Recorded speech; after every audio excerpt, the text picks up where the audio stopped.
Alright guys, a quick one. Here, I'll detail how to change Facebook page name in this video. So if you want to learn how to change your Facebook page name, then here's a video for you. So if at the end of this you found this often informative, please don't forget to like and then subscribe. Now, to change your Facebook page name, all you need to do is go ahead and open the Facebook application. This could be on Android, it could be on iPhone. On your Android, click on the menu icon at the top right. On iPhone, click on the menu icon at the bottom right. Then, select Pages. Now, select the page whose page name you want to change. Then, click on Switch to. This is going to switch to the page. Once it's switched to the page, go to the page menu by clicking on the menu icon at the bottom right for iPhone and menu icon at the top right for Android.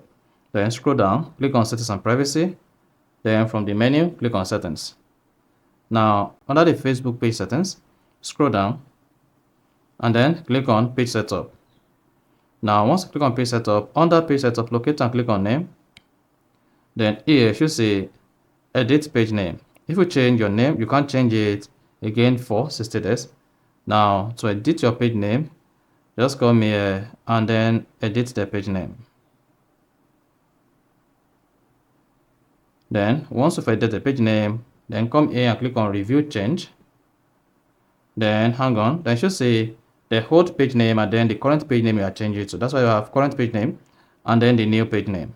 Go ahead and click on Submit for approval. Then once you click on Submit for approval, you'll be prompted to type in the verification code. Check your email for code. So just hang on, and once you have the code in your email, go ahead to the email associated with your Facebook account and then grab the code. Then grab the code, copy the code like this. So once you copy the code, go back to the Facebook page, type in the verification code, and then click on Continue. Then once you hit the Continue button, Facebook will confirm the verification code you typed, and if the verification code is correct, then it should say your new page name was submitted for review. This may take up to 3 days. Then you can come back to this page name and see if the page name has been changed after 3 days, and Facebook will send a notification message to you that you successfully changed your Facebook page name. So that is basically how to change Facebook page name. So if you found this offer informative, please don't forget to like and then subscribe.